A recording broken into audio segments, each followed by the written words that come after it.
Hey everyone, welcome to my video. আশা করি সবাই ভালো আছেন। ভিডিওর থাম্বনেল দেখেই বুঝতে পারছেন নিশ্চয়ই আজকের ভিডিওটি কি রিলেটেড। আমি একটা কফি মগের উপরে একটি টিউলিপ ডিজাইন করেছি। আজকের ভিডিও এই রিলেটেডই। এই ভাইরাল কফি মগগুলোতে কিভাবে আপনি কম বাজেটের মধ্যে আপনার পছন্দসই ডিজাইন করতে পারবেন এবং সেটা আসলে ওয়াটারপ্রুফ হবে নাকি হবে না, খালি সাজিয়ে রাখার জন্য নাকি ব্যবহারও করতে পারবেন, সেই রিলেটেড ভিডিও এটি। আপনাদের আমার এই ভিডিওটি যদি ভালো লাগে তবে অবশ্যই কমেন্টে জানাবেন। আপনাদের ভালোবাসা আমাকে উৎসাহ দেয় এরকম আরও অনেক সুন্দর সুন্দর ভিডিও তৈরি করার জন্য। তবে চলুন মূল ভিডিওতে যাওয়া যাক। প্রথমেই আপনারা আপনাদের পছন্দসই যে কোনো কফি মাগ নির্বাচন করে নেবেন। এই ক্ষেত্রে কোনো বাধা নিষেধ নেই, আপনারা আপনাদের পছন্দসই যে কোনো একটা নিলেই হলো। আমি এখানে ইয়ার ডাই ক্লেটা ব্যবহার করেছি। বর্তমানে ইয়ার ডাই ক্লেটা অনেক বেশি সহজলভ্য এবং দামেও সাশ্রয়ী, কিংবা আপনারা চাইলে বাসাতেও অল্প খরচে বানিয়ে নিতে পারবেন। ইয়ার ডাই ক্লে বানানোর রেসিপি আমার পেজে দেয়া আছে।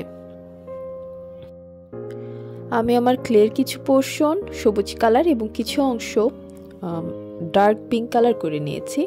আমি টিউলিপটা ডার্ক পিঙ্কের মধ্যে করব, তাই কালারগুলো আগেই করে নিয়েছি। এরপর ভিডিওতে দেখা প্রসেসে টিউলিপের শেপ দিয়েছি। টিউলিপের শেপ দেওয়া কিন্তু অনেক সহজ। আপনারা চাইলে প্রপার আর একটা ভিডিও আমি আপলোড দিতে পারি টিউলিপ ফুল বানানোর প্রসেস নিয়ে। তবে আমি টিউলিপটা কিন্তু আনরিয়েলিস্টিকই রেখেছি কিছুটা, খুব একটা রিয়েলিস্টিক শেপ দিইনি। আমার কাছে মনে হচ্ছিল এরকম আনরিয়েলিস্টিক থিংসগুলোই খুব সুন্দর লাগবে মাগগুলোতে।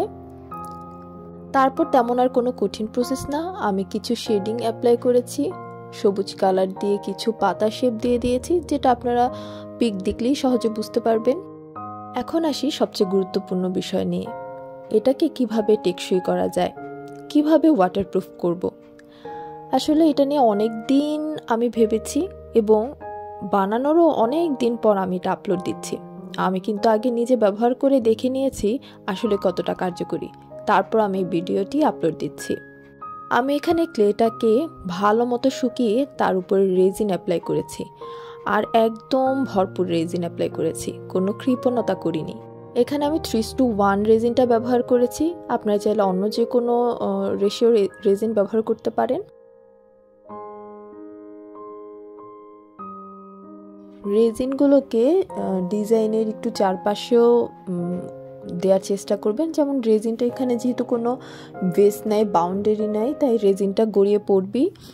সেই ক্ষেত্রে ভয় পাবেন না। আপনারা গিয়ে অতিরিক্ত যে রেজিনগুলো পড়বে টিস্যু দিয়ে হালকা হালকা করে মুছে ফেলবেন। ও রেজিন ব্যবহারের ক্ষেত্রে কিন্তু সতর্ক থাকতে হবে যে এই বিধিনিষেধগুলো আছে ওগুলো মেনটেন করে রেজিন ব্যবহার করবেন।